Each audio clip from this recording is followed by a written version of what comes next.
Hello, everyone. Today, I will present you the paper Beyond My Real Body, Characterizations, Impacts, Applications, and Perspective of Dissimilar Avatars in Virtual Reality. My name is Antonin Cheymol, and this paper was co-authored with my PhD advisors, Rebecca Fribourg, Anatole Lécuyer, Jean-Marie Normand, and Ferran Argelaguet. So each, oh, just a second, sorry. Okay. So each year's advance from research and industry allows us to replicate more and more precisely one's own appearance in VR. However, is my own appearance the ultimate avatar that I will always want and need to embody in VR? Well, actually, numerous researches show that there is miscellaneous benefits of embodying an avatar, which actually voluntarily differs from one's own appearance. It can be used, for example, to increase the user's interaction capacity in virtual environments, to experience a novel virtual identity, to relieve pain, to take perspective of another, which can be helpful for example, to reduce stereotypical biases, just simply to experience a body drastically different from one's own, or to increase sports performance by embodying a more aesthetic avatars. For this reason, in this paper, we decided to focus our interest on what we call dissimilar avatars, which we simply define as an avatar which differs from the user's real body. These different studies related to dissimilar avatars, while they work on a common theoretical object, which is dissimilar avatars, are actually often issued and theoretically grounded on extremely diverse fields of research, such as UI and UX design, different fields of psychology, or medical sciences. These fields have their own vocabulary, theories, and objectives. And as a consequence, these research that are theoretically tightly related, unfortunately, in practice, ends up to rarely interact with each other. We believe that this lack of interaction between different fields of research related to dissimilar avatars hampers the understanding of each other's implications, limitations, and objectives, but also ultimately to the development of cross-field research and wider range theories. Hence, in this paper, we aim at providing unified knowledge and methodologies in order to support future research related to dissimilar avatars in VR. To answer this objective, the paper is divided in 4 main contributions. First, in order to promote common language, we present different methodologies to characterize dissimilar avatars.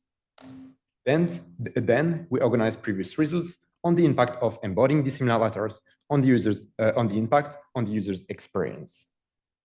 Following, we survey various types of existing applications benefiting from the dissimilar avatars. And finally, in a research agenda, we propose different directions for future research on this topic. Today, due to the time restriction, I will mostly focus on 2 first sections, characterizations and impacts. So, to begin with, in order to discuss efficiently a wide range of dissimilar avatars, we discussed 2 different characterization strategies answering to 2 different needs: anatomic methodology, which pictures a dissimilar avatar, anatomic methodology, which pictures a dissimilar avatars as a set of individual dissimilarities, and a holistic methodology, which views the avatar as a whole entity. So to begin with, the atomic characterization methodology, we describe it as a collection of unambiguous dissimilarity. To put it simply, following anatomic characterization, the present avatar that you can see on the right would be described as an avatar presenting an additional head, a longer arm, and a tail. Such characterization permits to describe avatar exhaustively, and also to detect potential repercussion that individual dissimilarities could cause on the interaction that I will cover later in the presentation. In order to support such atomic characterization, in the paper, we propose an extensive classification covering different types of dissimilarities that can be applied to dissimilar avatars. I won't have time to detail them, but this classification is mostly organized between dissimilarities that impact either the core structure of the avatar, the volume, or if you prefer, the mesh around the structure, as well as dissimilarities on more superficial aspects, such as the texture or attires. However, atomic characterization methodologies present their own limitation. For example, how could we describe such avatar concisely? If we were to use atomic descriptions, the avatar seems to present way too many dissimilarities to achieve this goal efficiently, right? Also, imagine that we want to compare these 2 avatars. Unfortunately, atomic characterization does not provide any common scale that we could use to compare them at once. Hence, in this case, we propose to use instead an holistic characterization methodology, which consists in using conceptual notion to describe entirely dissimilar avatar at once. Some examples are already commonly used in the literature, such as truthfulness, anthropomorphism, and realism. Such characterization allow not only to describe the dissimilar avatar in a more concise way, but also, and to hold comparison, but also to extract more subjective characteristics, which are important to understand their impact on the user experience. Let's switch now to the second section, which studies the impact of dissimilar avatars on the user experience. In particular, we place our focus first on the impact on user capacity to interact in VR, and second, on how it can impact the sensation of embodying the dissimilar avatar. Let's start with the impact on interaction level. In the paper, we covered the impact on motor control and tactile preference, but today I will focus mostly on motor control. So, dissimilar avatars often present a large range of possible movements, often different from the actual user's movement capacity. When it is the case, it raises the question on how could we control this new range of possible movements? There's many different cases, but this question is especially complicated when the avatar presents additional limbs. We organize different existing solutions inspired from analogous discussions in the field of robotic research. First, the transfer control function is a methodology which consists in mapping the additional limb to another user's limb. Augmentation control is another strategy consisting in using different inputs than the limb, such as, for example, the voice or neural signals.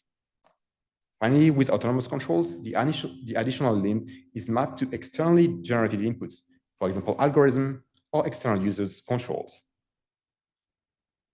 So now let's jump to the impact of embodying a dissimilar avatar on the user's sense of embodiment, a concept widely used in research which describes the subjective sensation of embodying a virtual avatar. The sense of embodiment is often divided in three main subcomponents: self-location, agency, and body ownership. And today I will mostly focus on the impact of body ownership, the sensation that the avatar is one's own body. The sense of body ownership is extremely complex, involves different factors, but in general, the more the avatar differs from the actual user body, the less sense of body ownership generated. So hence, structural dissimilarities tend to have more negative impact than volume dissimilarities, in terms of having more impact than superficial dissimilarities. As well, a higher truthfulness tend to create more, to generate more sense of body ownership.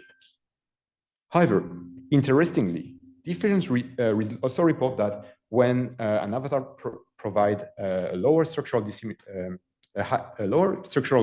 realisticness and lower anthropomorphism, for example, the example of the avatar that you can see below, the avatar could actually present a higher sense of body ownership. These results were hypothesized to be due to the uncanny valley effect, an effect that most of you may already know, which states that when an avatar appearance gets high yet imperfect realism level, it creates a sense of rejection and eeriness to the user.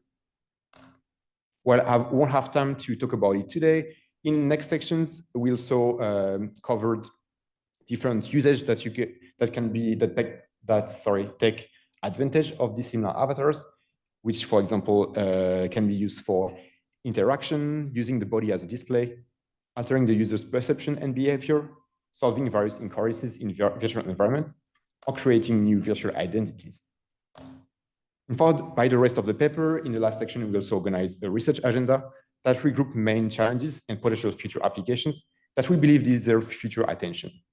In particular, we discuss remaining interaction challenges, for example, the capacity to control the body changes. We also provide ideas regarding the benefits of orienting more research towards embodiment techniques specifically adapted to dissimilar bodies. Then we argue that there is still a lack of entertainment-related applications, despite the natural potential posed by dissimilar avatars for this kind of applications. And finally, we also discuss potential ethical threats that existing and future applications could provoke. So to summarize briefly, this paper aimed at proposing unified knowledge and methodologies to support future research related to dissimilar avatars. To that aim, we provided and discussed two characterization methodologies, atomic and holistics. We also discussed the impact on the user experience in terms of sense of embodiment and interactions. We reported different types of applications, and finally provided a research agenda for future research related to dissimilar avatars. Thank you very much for your attention. Today, I only cover a limited portion of the paper, but I invite you to read the paper if you are interested in the subject, and I would be happy to take any of your questions at the end of the session or later during the conference. Thank you again.